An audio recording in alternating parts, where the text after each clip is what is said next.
Today we're solving an easy LeetCode problem called GCD of odd and even sums. We'll use two simple ideas, sum formulas for odd and even numbers, and the greatest common divisor function.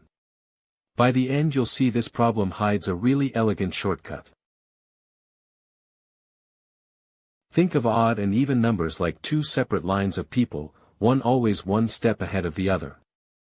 Sum odd just means add the first n odd numbers together, and sum even means add the first n even numbers together.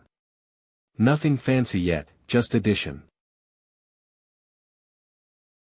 GCD is like asking, what's the biggest ruler that can measure both of these lengths with no leftover?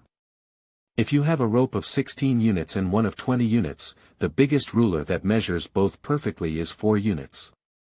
That's exactly what GCD gives us. Python's standard library already has a function called math.gcd that does this calculation for us in one call. In short, we don't need to reinvent this wheel, we just call it. Let's walk through the example with n equals 4. The first 4 odd numbers are 1, 3, 5, and 7, and they add up to 16. We need that sum, then do the same for even numbers, then find their GCD. The first 4 even numbers are 2, 4, 6, and 8, adding up to 20. So now we need GCD of 16 and 20, and that turns out to be 4. Notice the answer, 4, is the same as our input n, keep that in mind, it's not a coincidence. Here's the trick that makes this problem easy instead of tedious. There's a classic formula, the sum of the first n odd numbers is always n squared. And the sum of the first n even numbers is n times n plus 1. You might wonder why that matters, but it's about to make everything collapse into something tiny. Notice that sum even equals sum odd plus n, since n squared plus n is just n squared plus n. When you take the GCD of n squared and n squared plus n, you can factor out n from both, leaving GCD of n and n plus 1. And n plus 1 are always consecutive integers, which never share any common factor bigger than 1. In short, the whole answer simplifies down to just n itself. Here's a solution that stays close to the problem statement, so it's easy to trust. We compute sum odd using the n squared formula, and sum even using n times n plus 1. Then we hand both numbers straight to math.gcd, which does the heavy lifting for us. Each line here is replacing something slower. Instead of looping to add up n odd numbers one at a time, we use the known formula n squared, which is instant. Same for the even sum. And instead of writing our own loop to find the greatest common divisor, we lean on Python's built-in function, because why write code that already exists? Since we already proved on the whiteboard that the GCD always equals n, we don't even need to compute the sums or call GCD at all. The entire function is just returning n.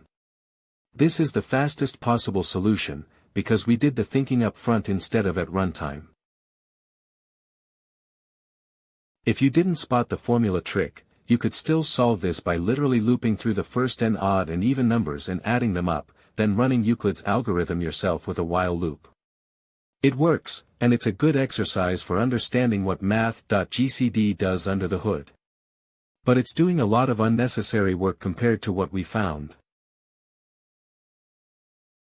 The upside of the loop-based approach is you don't need any clever insight, you just simulate the problem directly, which is great for learning. The downside is it does real work proportional to n, and it's just plain slower than one line, for no extra benefit. The looping approach costs time proportional to n just to build the sums, plus a little more for the GCD step. Our formula-based version skips the loop entirely and runs in constant time and constant space, no matter how big n is. Since n can be up to 1000 here, both are fast in practice, but the constant time version is the one you'd want if n could be huge. Let's check the edges. When n is 1, sum odd is 1 and sum even is 2, and their GCD is 1, which matches just returning n equals 1. When n is at the maximum of 1000, our formula still works instantly, no overflow or performance worry, because we're not even building the sums. In short, the simplified solution handles every case in the allowed range without any special casing. So here's the whole problem in one sentence: the sum of the first n odd numbers and the sum of the first n even numbers always share exactly n as their greatest common divisor. That means you never actually need to compute either sum, you can just return n. It's a great example of how spotting a pattern turns a multi-step problem into a one-liner.